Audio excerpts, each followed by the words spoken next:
L'eau. Bon début de journée avec nous sur Europe 1, il est 7h13. Tout de suite, la une de vos journaux ce jeudi 24 août, c'est votre revue de presse, Lionel. Evgeny Prigojine, en treillis militaire, regard menaçant, arme de guerre à la main. Le Parisien et le Figaro ont choisi la même photo ce matin pour illustrer l'annonce de la mort du chef de la milice Wagner hier dans le crash de son avion privé.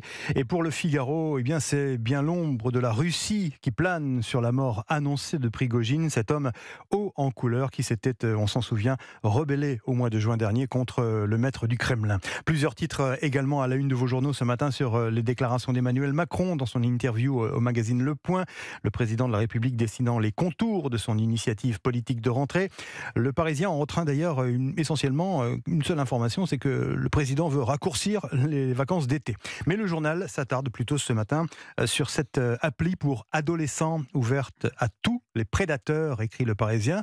Nous avons testé le site Rencontre Ado, signalé par les parents, raconte le journal, et sous le profil fictif d'une jeune fille de 13 ans, nous avons vite croulé sous les sollicitations sexuelles, s'inquiète ce matin le Parisien.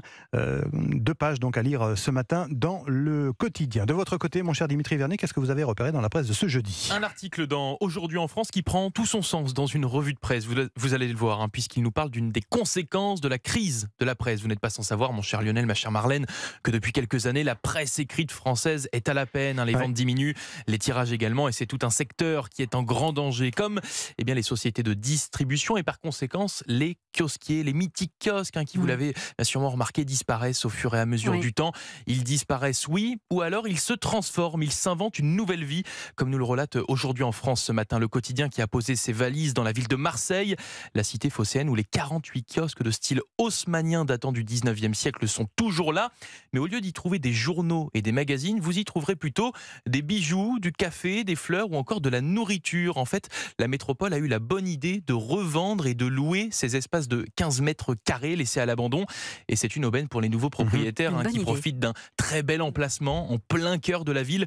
Comme nous l'explique dans cet article Rachid Boukada, qui a ouvert un café à Noël dernier dans un ancien kiosque marseillais. Je suis devenu un lieu de rendez-vous pour toutes les générations du quartier. Car oui, au-delà de faire revivre ces kiosques, ce dispositif a permis de redynamiser le centre-ville, de quoi donner des idées aux autres métropoles de l'Hexagone. Moi, c'est un article de l'Express qui a retenu mon attention ce matin. Il concerne ces parents qui tracent leurs ados, avec notamment la fonction géolocalisation de leur portable. Alors évidemment, ça rassure, l'histoire de sortie.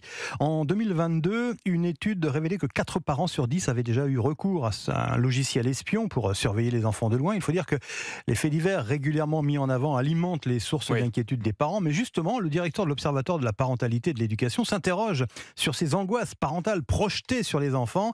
En les équipant de laisses numériques, explique le spécialiste, on risque en fait de leur transmettre nos propres peurs. Alors certes, ça peut leur permettre aussi aux parents de lâcher un peu de laisse, avance le pédopsychiatre Stéphane Clerget, mais de nombreux spécialistes insistent malgré tout sur les effets pervers de ce phénomène.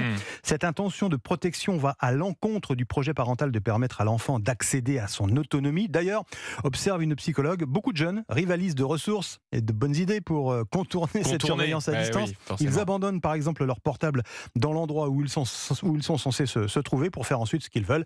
C'est contre-productif finalement. Parce qu'il y a un risque après de ne plus avoir le moindre moyen de sonner l'alerte en cas de problème. Ces enfants qui tracent leurs ados, c'est dans l'Express cette semaine. Archive Europe.